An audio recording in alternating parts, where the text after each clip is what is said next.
The North Sea in October carries the weight of winter on its shoulders. At this hour, 3 hours before dawn, the Norwegian coastline disappears into a gray void where sky and water become indistinguishable. The only sounds are the methodical slap of waves against concrete and the low hum of diesel generators powering the base's emergency lighting.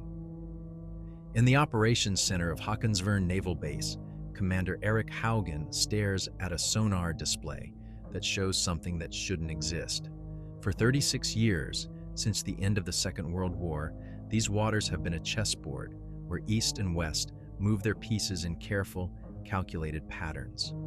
The Soviet Northern Fleet, based in Murmansk and Severodvinsk, maintains a constant presence in the Arctic Ocean, their nuclear submarines threading through the Giuk Gap, that critical stretch of water between Greenland, Iceland, and the United Kingdom that serves as NATO's first line of detection. Every movement is tracked, cataloged, filed away in the vast intelligence apparatus that spans from the Pentagon to the Admiralty in London. The Norwegians, perched on the edge of the Arctic Circle, have become the West's early warning system. Their hydrophone arrays, strung along the continental shelf like an underwater spiderweb, can detect the signature throb of a Soviet submarine's reactor from 200 nautical miles away. The KGB knows this. NATO knows they know this. It's a dance performed in the deep water, where both sides maintain the fiction that they're not watching each other's every move. But the contact on Haugen's screen doesn't fit any known Soviet signature. It moves too quickly, too quietly, and in patterns that violate every principle of submarine warfare doctrine. The sonar operators, men who can distinguish between a Yankee-class and a Victor-class submarine by the subtle variations in their propeller cavitation, shake their heads and whisper about equipment malfunctions. The local fishermen, however, have their own explanations. In the taverns of Bergen and Stavanger, where the smell of salt and diesel fuel never quite leaves your clothes, old men speak in hushed tones about the drogger boats, vessels crewed by the drowned dead, emerging from their graves on the seafloor to hunt the living. The stories are older than the Cold War, older than the German U-boats that prowled these same waters during the Nazi occupation, older even than the Viking longships that once carved their dragon prows through these fjords. According to the folklore passed down through generations of fishermen, the drogger boats appear during times of great conflict, when the living world's violence disturbs the peace of the dead. They're described as ships without crews, or crews without life, moving through the water with an otherworldly silence that makes experienced seamen cross themselves and change course. The details vary with the telling, but certain elements remain constant. The unnatural speed, the complete absence of engine noise, and the way they seem to vanish the moment anyone tries to get a closer look. NATO's maritime headquarters in Northwood, England, receives these reports with the polite skepticism reserved for civilian sightings of unusual phenomena. But in the classified files that move between Bergen, Oslo, and Washington, a different pattern emerges. Contact reports from multiple listening posts along the Norwegian coast describe identical acoustic anomalies. High-speed underwater transients that appear on sonar for brief moments before dissolving into background noise, as if the sea itself were swallowing them whole. The water temperature this morning hovers at 4 degrees Celsius, cold enough to slow human reflexes, but not unusual for the season. The barometric pressure has been dropping steadily for the past 18 hours, and the meteorological station at Flesland Airport reports an approaching low-pressure system that will bring heavy seas by noon. These are the conditions that separate the experienced submarine crews from the recruits. Water cold enough to kill in minutes, weather rough enough to mask the sound of approaching vessels, and visibility so poor that visual confirmation becomes impossible. In the secure communications room, the encryption machines chatter constantly, processing intelligence reports from SOSUS stations stretching from Greenland to the Faroes. The Soviet submarine activity has been unusually heavy this month, with at least 6 confirmed transits through the Norwegian Sea in the past 3 weeks.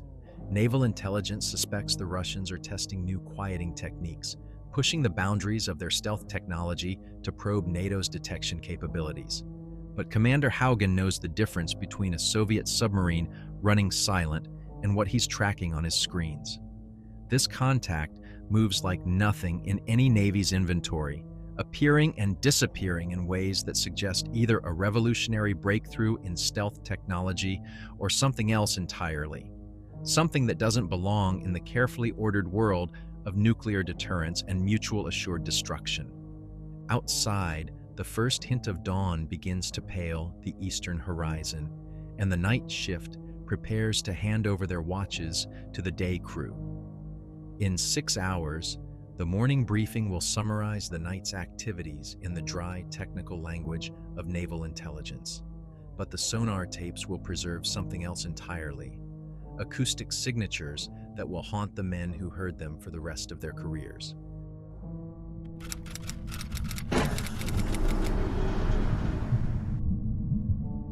The USS Pittsburgh, a Los Angeles-class fast-attack submarine, sits moored alongside the floating dry dock Los Alamos in the gray waters of Holy Loch. The base, officially designated as U.S. Naval Submarine Base Holy Loch, serves as the forward deployment station for NATO's most sensitive underwater reconnaissance operations. Here, beneath the Scottish hills that rise like sleeping giants from the water's edge, American and British naval intelligence coordinate the missions that never appear in official logs. Lieutenant Commander Jack Morrison steps aboard the Pittsburgh, carrying a sealed briefing folder marked with classifications that restrict its contents to fewer than 30 individuals across the entire NATO command structure. The folder contains satellite imagery from KH-11 reconnaissance passes, intercepted Soviet naval communications, and something else: sonar recordings from 17 different NATO listening posts, all documenting the same impossible contacts that Commander Haugen observed from Håkonsvern. Morrison's crew represents the elite edge of American submarine warfare capability. His sonar operator, Senior Chief Petty Officer Daniel "Ghost" Kowalski, earned his nickname during 3 consecutive patrols in Soviet territorial waters without once being detected. The executive officer, Lieutenant Commander Sarah Chin, graduated top of her class from the Naval War College with a thesis on unconventional underwater warfare that remains classified 15 years after its submission. These are the men and women selected when conventional tactics prove insufficient. The mission briefing takes place in the submarine's forward torpedo room, sealed off from the rest of the boat by heavy watertight doors. Morrison spreads the contents of the folder across a metal table bolted to the deck, the fluorescent lighting casting harsh shadows across reconnaissance photographs and acoustic analysis charts. The first image shows the Norwegian Sea from an altitude of 120 miles, captured by a satellite whose existence the Pentagon officially denies. Dark shapes move beneath the water's surface, geometric forms that suggest constructed vessels rather than natural phenomena. Intelligence assessment concludes we're looking at a new class of Soviet submarine. Morrison begins, his voice carrying the measured cadence of a career officer who has learned to present the impossible as merely improbable. Propulsion system unknown. Acoustic signature unlike anything in our databases. Speed capabilities that exceed our current theoretical maximums for underwater travel. The sonar recordings play through speakers designed for underwater communication, filling the cramped compartment with sounds that seem to come from another world entirely. The contacts move in perfect coordination, maintaining formation patterns that suggest either unprecedented technological advancement or something that operates by rules entirely different from conventional submarine warfare. Ghost Kowalski adjusts his headphones and shakes his head, his expression carrying the bewilderment of a professional who has spent 23 years listening to the ocean's secrets. "Sir, respectfully, this doesn't sound like machinery," Kowalski reports, his Chicago accent thick with uncertainty. "The frequency patterns are all wrong, too organic, too alive." The briefing continues with technical specifications that strain credibility. The unknown contacts maintain submerged speeds approaching 60 knots, nearly twice the maximum velocity of NATO's fastest submarines. They operate at depths exceeding 3,000 feet without apparent structural stress. Most disturbing of all, they demonstrate stealth capabilities that allow them to disappear completely from active sonar while remaining visible on passive acoustic sensors, as if they exist in a state that conventional physics cannot adequately describe. Morrison's orders, classified at a level that requires presidential authorization, direct the Pittsburgh to conduct close-range reconnaissance of these phantom submarines. The mission parameters include photographic documentation, acoustic signature analysis, and, if opportunity permits, physical contact to determine the nature of the vessel's construction and crew composition. The Pentagon wants answers, and they want them before the Soviets realize that NATO has discovered whatever breakthrough technology they've apparently developed. But the mission briefing contains gaps that suggest information held at classification levels beyond Morrison's clearance. References to historical precedent and folkloric correlation analysis appear in footnotes that lead nowhere. A separate addendum, signed by officials whose names have been blacked out entirely, recommends that the crew receive psychological evaluation both before and after mission completion. The medical officer, Dr. Elizabeth Reyes, notes these recommendations with the professional concern of someone who has treated submariners returning from patrols they cannot officially discuss. The weather forecast for the Norwegian Sea calls for deteriorating conditions over the next 72 hours, with storm systems moving in from the Atlantic that will generate seas reaching 15 to 20 feet. These conditions will provide excellent cover for the Pittsburgh's approach, masking her acoustic signature beneath the natural noise of wind and wave action. But the same weather that aids concealment will complicate any attempt at close observation, limiting visual contact to brief moments when the submarine surfaces between swells. As the briefing concludes, Morrison studies the faces of his senior staff. These are professionals who have conducted surveillance missions in the Sea of Okhotsk, mapped the approaches to Severodvinsk, and shadowed Soviet ballistic missile submarines through the Arctic ice pack. They have operated in waters where detection means internment and international incident, but something in their expressions suggests this mission carries risks that extend beyond conventional military hazard. The Pittsburgh will depart Holy Loch at 2200 hours under cover of darkness, following a course that will take her through the Pentland Firth and into the North Sea. From there, she will proceed submerged along the Norwegian continental shelf, using the complex underwater topography to mask her approach.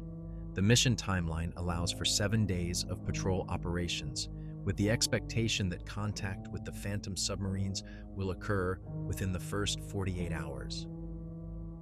Outside the sealed briefing room, the normal sounds of submarine preparation continue. The thrum of machinery, the calls of watchstanders, the metallic percussion of equipment being secured for sea. But inside, the silence stretches longer than military protocol typically permits, as if each officer contemplates possibilities that their training never anticipated.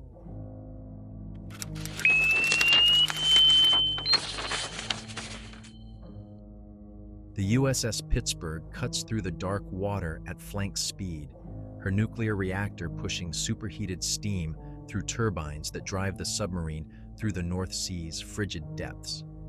2 days into the patrol, the boat has settled into the rhythm that defines life beneath the surface. Watch rotations every 6 hours, the constant whisper of recycled air through ventilation systems, and the subtle vibrations that experienced submariners read like a second language.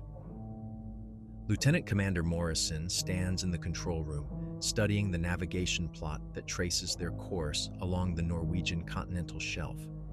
The underwater topography here resembles a drowned mountain range, with deep canyons carved by ancient glaciers and seamounts rising to within 200 feet of the surface. It's terrain that favors the hunter over the hunted, offering acoustic shadows where a submarine can disappear from sonar detection, and ambush positions that allow surveillance without discovery. But something has been wrong since they passed through the Pentland Firth. Senior Chief Kowalski noticed it first, subtle anomalies in the ocean's acoustic background that suggest they're not alone in these waters. The passive sonar array detects movement in the deep sound channel, contacts that appear for moments before vanishing into the thermal layers that bend sound waves away from listening equipment. Each time the sonar operators attempt to classify these contacts, they slip away like shadows fleeing from light. "Con, sonar," comes the voice through the intercom, carrying the controlled tension of a professional reporting something he cannot quite believe. "I'm tracking multiple contacts, bearing 090 through 120, range uncertain." Contacts appear to be maintaining formation at approximately 6,000 yards. Morrison moves to the sonar station, where Kowalski hunches over his equipment with the focused intensity of a man trying to solve a puzzle that lacks essential pieces. The waterfall display shows cascading streams of acoustic data, frequency patterns that paint pictures of the underwater world around them. But scattered throughout the normal signatures of marine life and distant shipping are traces of something else. Geometric forms moving in perfect coordination through water that should scatter sound in predictable ways.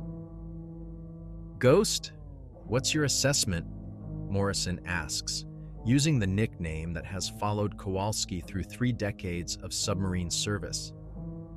"Sir, if I didn't know better, I'd say we're looking at a formation of submarines running in close formation. But the acoustics are all wrong. No machinery noise, no cavitation from propellers, no reactor signatures. It's like they're moving through the water without disturbing it." The executive officer, Lieutenant Commander Chen, joins them at the sonar station, her engineering background evident in the methodical way she analyzes the data. She adjusts the frequency filters, trying to isolate the anomalous contacts from the background noise of the sea. The patterns that emerge suggest vessels operating with a level of coordination that exceeds even the most advanced NATO submarine tactics. "Could be the Soviets running a new class of submarine," Chen offers, though her tone carries doubt. "Maybe they've developed some kind of magneto-hydrodynamic propulsion system. That would explain the lack of cavitation noise." But Kowalski shakes his head, his expression carrying the weight of experience that cannot be dismissed. "Ma'am, I've tracked Soviet subs from the Arctic to the Caribbean. This isn't machinery. Listen." He adjusts the audio output, and the control room fills with sounds that seem to come from another world entirely. Low-frequency pulses that rise and fall in patterns too regular to be natural, too complex to be mechanical. The rhythm suggests communication, but not in any language or code recognized by naval intelligence. Beneath these primary sounds, fainter traces suggest movement through water. Not the displacement of a solid hull pushing through liquid, but something more subtle, as if the contacts exist in a state that conventional physics cannot adequately describe. Dr. Reyes, the boat's medical officer, enters the control room during this acoustic demonstration and stops short, her face registering recognition of something that shouldn't be familiar. She asks to hear the recording again, her medical training apparently providing context that pure naval experience cannot supply. "Commander, I need to review the crew medical files," she says, her voice carrying an urgency that commands immediate attention. Specifically, any family histories related to maritime service or unexplained psychological phenomena. Morrison grants the request without question, though the correlation between submarine warfare and genetic predisposition to psychological anomalies seems tenuous at best. But 20 minutes later, Dr. Reyes returns with information that transforms the mission from routine reconnaissance into something approaching the supernatural. "Sir, 17 members of this crew have family histories that include unexplained maritime incidents," she reports. "Grandfather lost in the North Atlantic under circumstances that don't match official records. Fathers who served on vessels that reported unusual contacts during World War II. Uncles who died in fishing accidents involving what local authorities described as unknown underwater phenomena. The implication hangs in the air like smoke from a fire that cannot be extinguished. Either the crew selection for this mission involved criteria that extend beyond conventional military qualification, or the Phantom submarines exercise some kind of attraction that draws specific individuals into their sphere of influence. The weather above deteriorates throughout the night watch, generating storm conditions that drive 20-foot swells across the surface while creating a chaotic acoustic environment 400 feet below. The Pittsburgh rides the deep currents that flow along the continental shelf, using the underwater terrain to mask her approach toward the coordinates where NATO intelligence predicts the next contact will occur. But as dawn approaches on the surface, a dawn they cannot see from their submerged position, the sonar contacts begin exhibiting behavior that suggests they're aware of the American submarine's presence. The formation that had maintained steady course and speed for the past 6 hours suddenly disperses. Individual contacts spreading across a 20-mile front in a pattern that resembles a search formation. "Con, sonar!" Kowalski's voice carries new tension. The contacts have changed course. They're converging on our position. Morrison studies the tactical display, watching as the unknown vessels move with purpose and coordination that suggests not only awareness of the Pittsburgh's location, but intimate knowledge of her capabilities and limitations. The hunt, it seems, has become mutual, and somewhere in the dark water ahead, something waits that will challenge every assumption about what lurks beneath the surface of the Cold War's most dangerous frontier.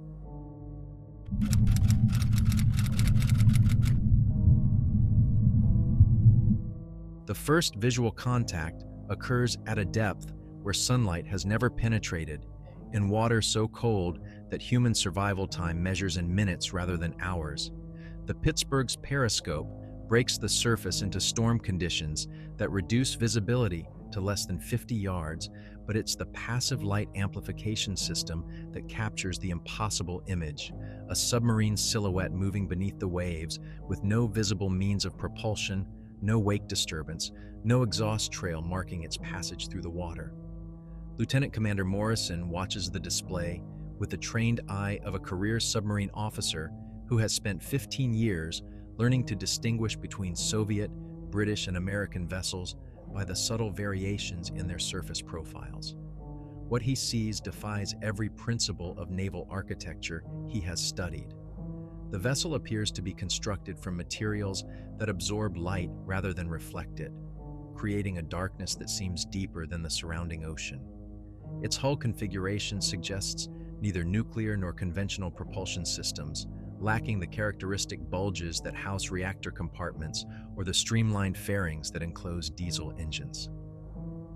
"Periscope depth," Morrison orders, his voice maintaining the calm professionalism that submarine commanders learn to project even when facing the incomprehensible. All stop, rig for silent running. The Pittsburgh rises through the thermocline that separates the deep, cold water from the marginally warmer surface layer. At 150 feet, the boat achieves neutral buoyancy and drifts with the current, every non-essential system shut down to minimize acoustic signature. In the sonar compartment, Senior Chief Kowalski fine-tunes his equipment to maximum sensitivity, listening for the telltale sounds that betray the presence of other submarines. Instead, he hears something that will haunt his sleep for the remainder of his naval career. "Con, sonar, I'm detecting vocalizations. Human voices, bearing 270, range approximately 1,000 yards. The control room falls silent except for the whisper of air circulation and the subtle electronic hum of navigation equipment. Human voices in 600 feet of water represent an impossibility that challenges the fundamental laws of physics. But the sonar recording, played through speakers designed for underwater communication, carries unmistakable evidence of speech, Not the garbled transmission of radio communication, but clear, unfiltered human conversation conducted in the crushing depths where no human being can survive. Dr. Reyes, summoned to the control room by the watch officer, listens to the acoustic recording with the analytical detachment of medical training. Her expression changes as she isolates individual voices from the composite sound, identifying linguistic patterns that suggest not random conversation, but coordinated communication between multiple speakers. The language itself proves unidentifiable, containing phonetic elements that don't match any known human dialect, yet carrying the unmistakable cadence of intelligent discourse. "Commander, I'm detecting at least 12 distinct voices," she reports, her professional composure masking what must be profound psychological disturbance. Age ranges from approximately 20 to 60 years, based on vocal characteristics.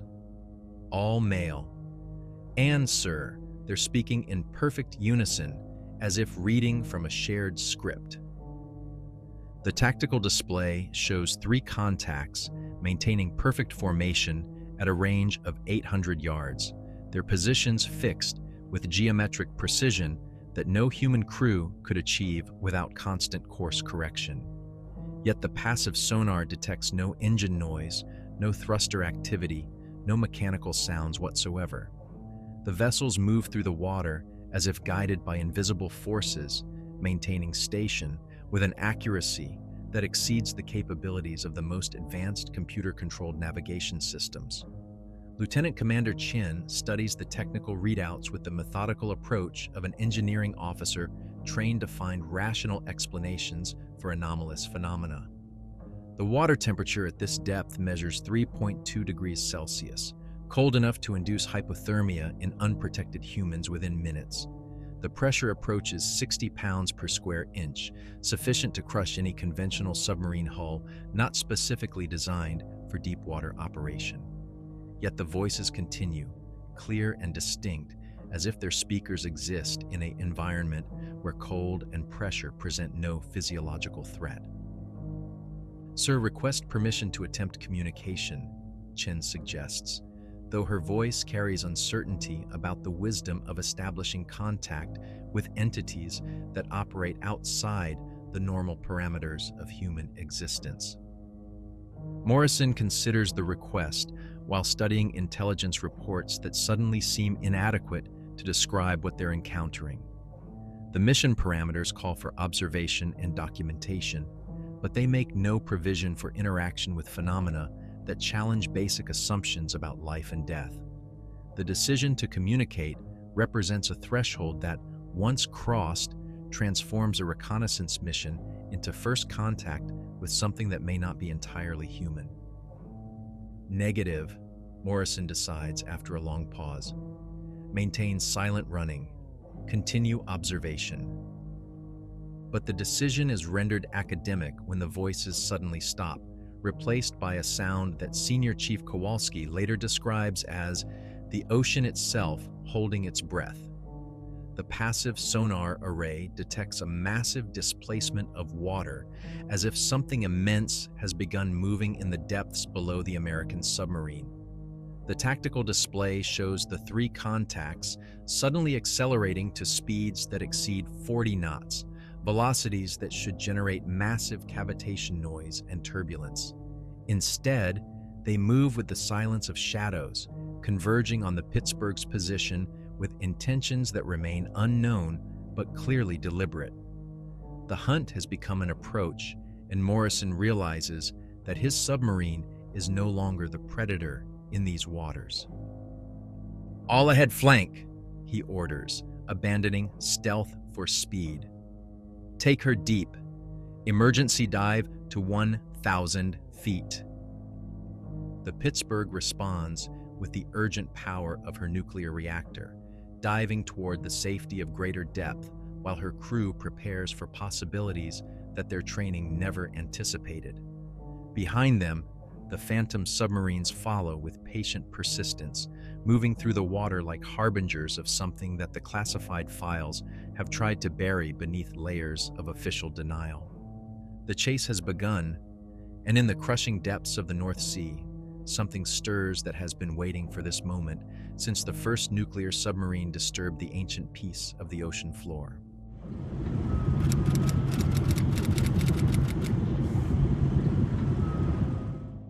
At 1,200 feet beneath the storm-tossed surface of the North Sea, the USS Pittsburgh encounters the crushing reality of depths that test the limits of human engineering. The submarine's hull groans under pressure that approaches the theoretical maximum for her class, while outside the steel walls, water density creates an environment more hostile to human life than the vacuum of space. Here, in the abyssal darkness where no natural light has ever penetrated, the confrontation reaches its inevitable climax. The Phantom submarines surround the American vessel in a formation that violates every principle of submarine warfare doctrine. They maintain perfect station keeping at distances measured in yards rather than miles, their hulls so close that any conventional submarine crew would risk catastrophic collision. Yet they move through the water with the precision of dancers performing a choreographed routine, their positions shifting in response to the Pittsburgh's evasive maneuvers, as if anticipating her next move before her helm officer executes the order. Senior Chief Kowalski removes his headphones with hands that tremble despite 15 years of experience tracking Soviet submarines through the most dangerous waters of the Cold War. His sonar equipment, calibrated to detect the subtlest variations in acoustic signature, registers phenomena that challenge the fundamental assumptions of underwater acoustics. The Phantom submarines generate no sonar reflection, no acoustic return that would indicate solid matter displacing water. Yet their presence creates disturbances in the ocean's temperature gradient that suggest massive objects moving through the deep. "Sir, they're not showing up on active sonar," Kowalski reports, his voice carrying the bewilderment of a professional whose expertise has suddenly become inadequate. "But I can hear them. They're singing." The sound that fills the control room through the submarine's acoustic monitoring system defies classification within any known maritime phenomenon. Hundreds of human voices, perhaps thousands, join in harmony that seems to rise from the ocean floor itself. The melody carries the haunting quality of funeral dirges, but with underlying rhythms that suggest celebration rather than mourning. Individual voices can be distinguished within the collective, men who speak with accents that span decades of naval service, from the clipped pronunciation of Royal Navy officers to the regional dialects of American submariners from Kansas wheat fields and Alabama cotton farms. Dr. Reyes, monitoring the crew's psychological responses to prolonged exposure to the anomalous phenomena, notes physiological changes that suggest the singing exerts measurable effects on human brain chemistry. Heart rates synchronize with the rhythm of the voices, while brainwave patterns recorded through portable EEG equipment show unusual coherence in the alpha frequency range. Several crew members report vivid memories of family members who died in maritime accidents, recollections so detailed and emotionally intense that they momentarily forget their current location aboard a nuclear submarine. Lieutenant Commander Morrison, studying the tactical display with the desperate focus of a commanding officer facing circumstances beyond his training, watches as the Phantom submarines execute maneuvers that demonstrate intimate knowledge of the Pittsburgh's capabilities and limitations. They maintain positions that block every escape route while avoiding the firing solutions that would allow the American submarine to engage with torpedoes, assuming conventional weapons could affect targets that exist in apparent violation of physical law. "XO, prepare to surface," Morrison orders, making a decision that violates every protocol for submarine operations in potentially hostile waters. If we can't outrun them submerged, maybe we can outrun them on the surface. But as the Pittsburgh begins her emergency ascent, the Phantom submarines respond with a demonstration of power that eliminates any possibility of escape. The water around the American vessel begins to glow with phosphorescent light that has no identifiable source, creating an underwater aurora that illuminates details previously hidden by the abyssal darkness. The phantom submarines become visible in their full, impossible glory. Vessels that appear to be constructed from the bones of whales and the rusted hulls of sunken warships, held together by what looks like seaweed and barnacle growth, yet maintaining the sleek efficiency of modern submarine design. Their crews become visible through transparent hull sections that reveal the source of the singing voices. Men in naval uniforms, spanning 8 decades of maritime service, stand at stations that mirror the control rooms of submarines from every major navy, yet their faces carry the pale complexion and hollow eyes of those who have spent too long beneath the waves. Some wear the dress blues of World War II submarine crews, others the working uniforms of nuclear submariners, all united by the common experience of death by drowning and resurrection in service to something that predates human understanding of the ocean's depths. The water pressure at this depth should have crushed their bodies instantly, yet they move with purpose and coordination that suggests not only survival, but adaptation to an environment where the boundary between life and death operates by different rules. They tend instruments that blend modern submarine technology with artifacts that appear to have been salvaged from vessels lost throughout naval history, creating control systems that should be impossible yet clearly function with precision that exceeds conventional engineering. As the Pittsburgh continues her ascent, one of the phantom submarines moves into direct collision course, approaching with slow inevitability that suggests either supreme confidence or complete indifference to the concept of mutual destruction. Through the phosphorescent water, Morrison can see individual crew members standing at their stations, their attention focused on instruments and controls with the professional dedication of submariners everywhere. At 50 yards range, close enough to see the details of uniforms and the expressions on faces that should not exist, the phantom submarine's captain, a man wearing the insignia of the German Kriegsmarine, raises his hand in the traditional naval salute that acknowledges one professional to another. His mouth moves in words that carry through the water with impossible clarity. The sea remembers what the living choose to forget. The collision never comes. At the last possible moment, the phantom submarine passes through the Pittsburgh's hull as if both vessels exist in different dimensions of the same space. The American crew feels a momentary chill that penetrates to their bones, accompanied by the sensation of movement through their bodies. Not painful, but profoundly disturbing in its suggestion that solid matter can coexist without interaction. In that moment of interpenetration, every member of the Pittsburgh's crew experiences vivid visions of maritime disasters spanning the entire history of naval warfare.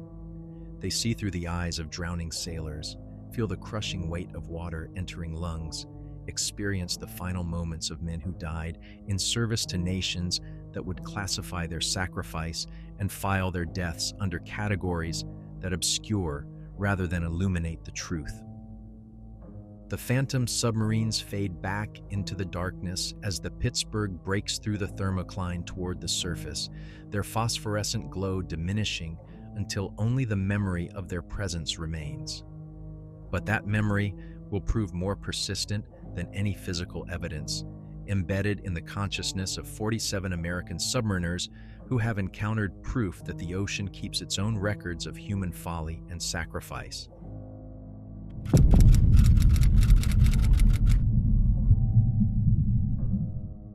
The USS Pittsburgh breaches the surface into a world that feels alien after the supernatural encounter in the depths below.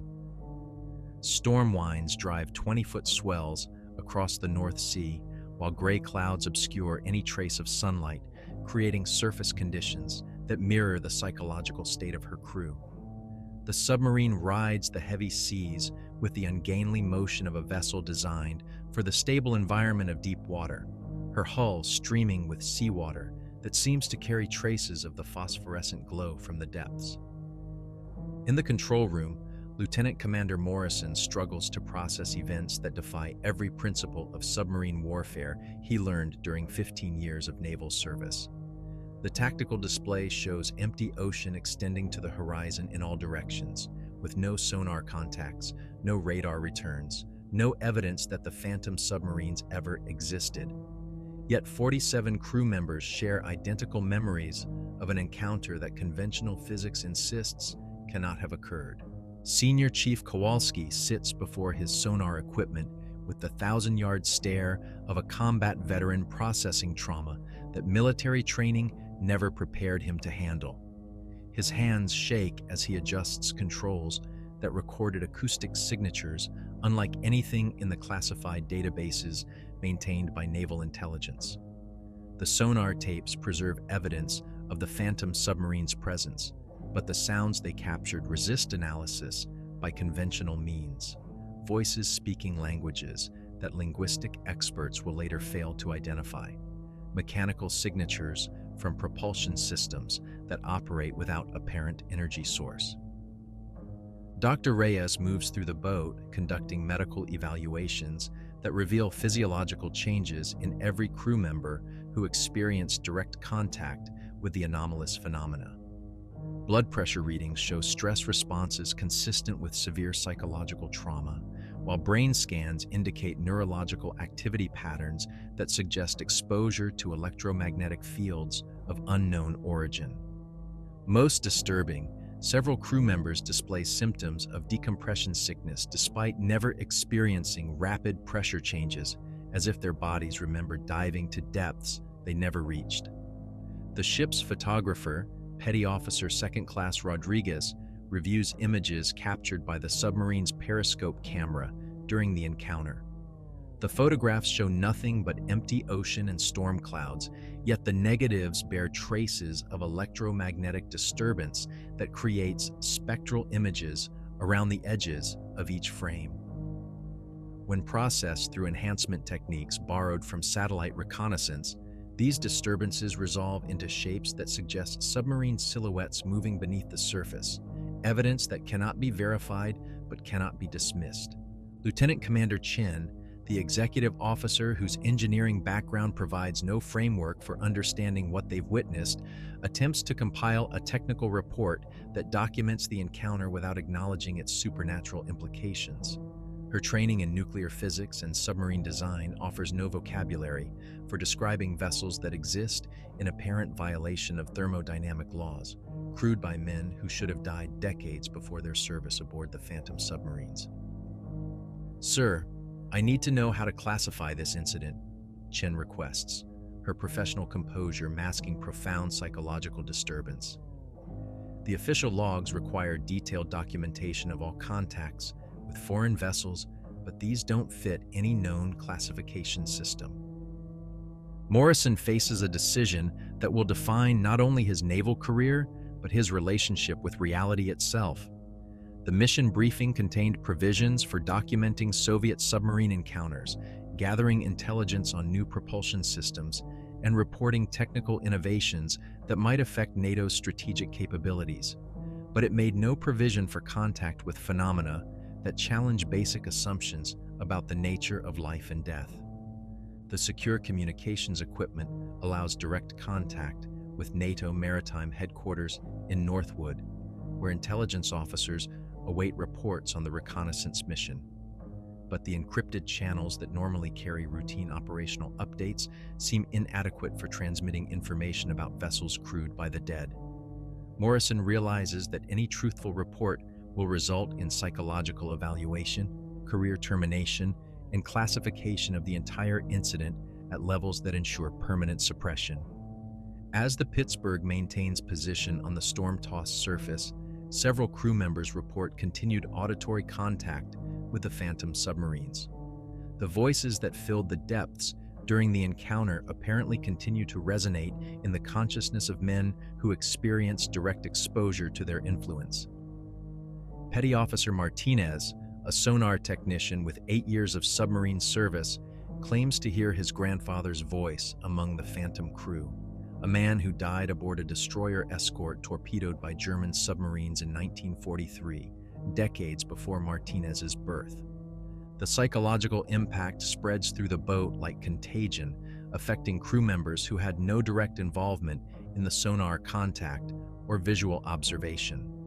Men who were off duty during the encounter report dreams of naval battles from wars they never fought, while others experience sudden, overwhelming grief for shipmates who died in accidents that occurred before they enlisted in the Navy.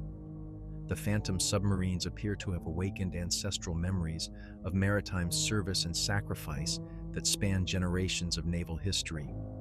Dr. Reyes documents these phenomena with the clinical detachment of medical training, but her private notes reveal growing concern about the long-term psychological effects of exposure to entities that operate outside conventional understanding of human consciousness.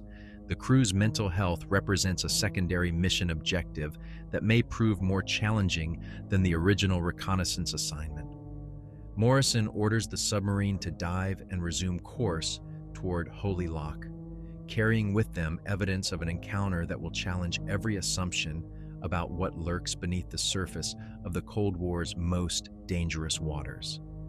The return journey will provide time to process the impossible, to construct explanations that preserve both sanity and security clearance, and to prepare reports that document the undocumentable. But in the deep water beneath the storm, phosphorescent traces continue to mark the passage of vessels that exist beyond the reach of human understanding, crewed by men who serve a purpose that predates the political conflicts that divide the living world. The phantom submarines have delivered their message, and now they fade back into the ocean's depths, waiting for the next encounter with those who would dare to trespass in the domain of the drowned.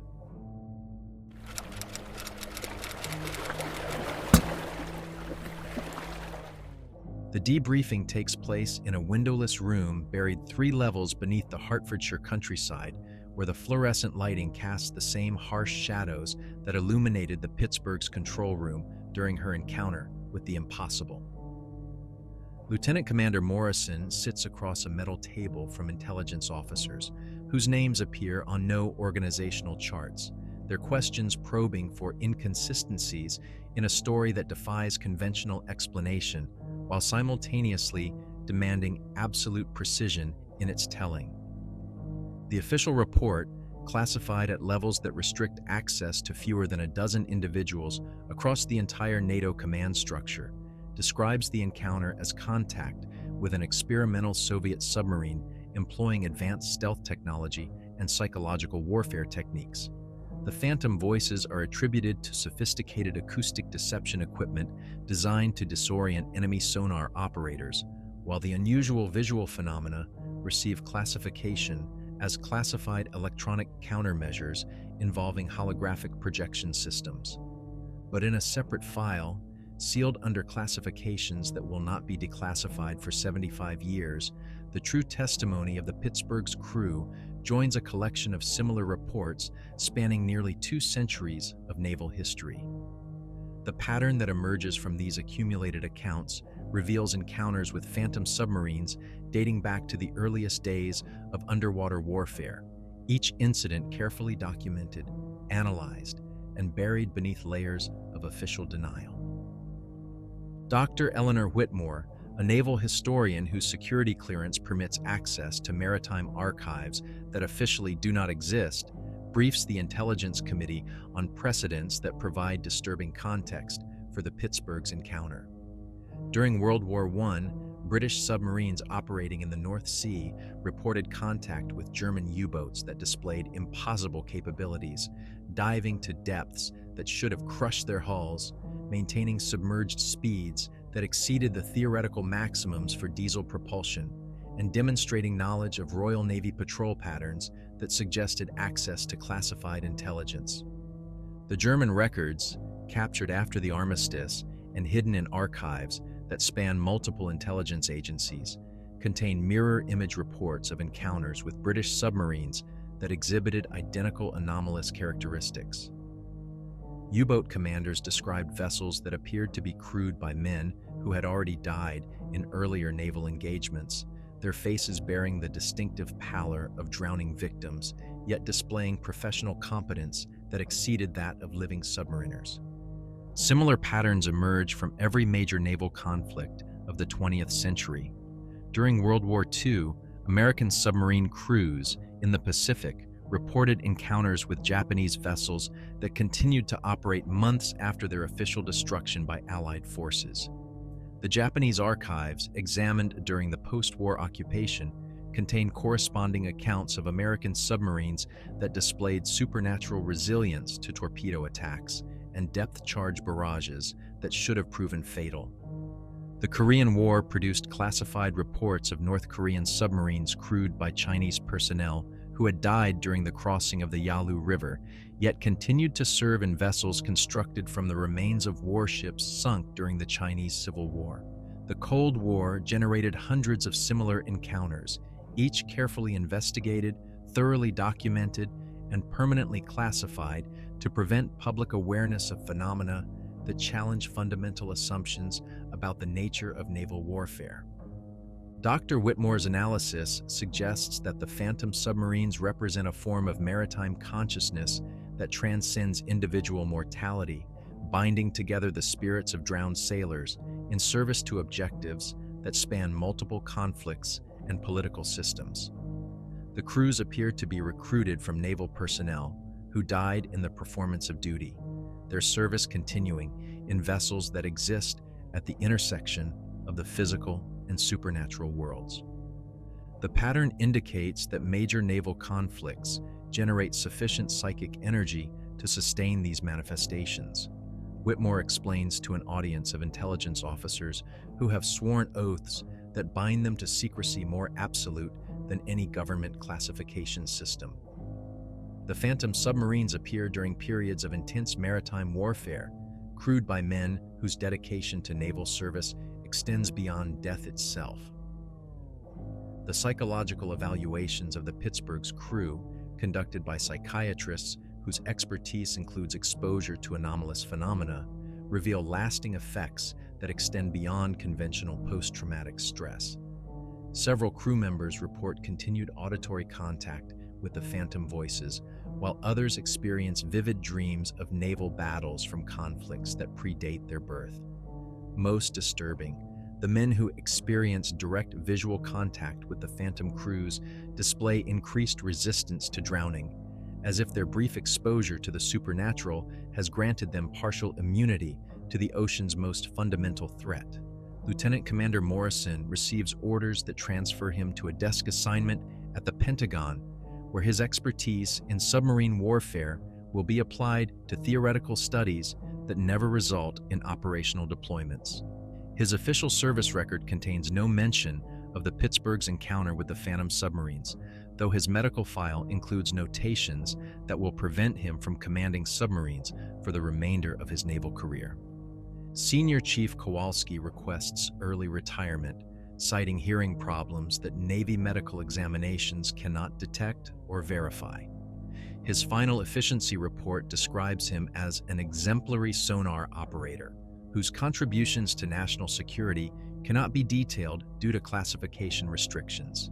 He disappears into civilian life, though maritime workers along the eastern seaboard occasionally report encounters with a man who can predict submarine movements with uncanny accuracy, as if he maintains contact with sources of information that exist beyond conventional intelligence networks. The sonar tapes from the Pittsburgh's encounter join thousands of similar recordings in a classified archive maintained by the Naval Research Laboratory, where acoustic specialists attempt to decode the linguistic patterns of the phantom voices. The preliminary analysis suggests that the phantom crews communicate in a language that incorporates elements from multiple human dialects, unified by shared experience of drowning and resurrection in service to maritime objectives that transcend national boundaries. The official conclusion, stamped with classifications that ensure permanent secrecy, acknowledges that the phantom submarines represent a phenomenon that exists outside the normal parameters of naval intelligence but poses no immediate threat to national security. The recommendation suggests continued monitoring through existing surveillance networks, with instructions that future encounters should be documented but not engaged. But in the deep waters of the world's oceans, beyond the reach of sonar and satellite surveillance, The Phantom submarines continue their eternal patrol. They serve as guardians of maritime memory, preserving the sacrifices of naval personnel whose deaths have been forgotten by the living but remembered by the sea itself. Their crews, drawn from every navy that has ever sent men to die beneath the waves, stand watch over shipping lanes and strategic straits, ensuring that the ocean's debt to human courage receives acknowledgement from those who follow in their wake. The Cold War will end, the Berlin Wall will fall, and the political conflicts that divided the 20th century will fade into historical memory. But the Phantom submarines will endure, crewed by men whose service extends beyond the reach of mortality, sailing through depths where the boundary between life and death operates by rules that predate human understanding of the sea's most profound mysteries.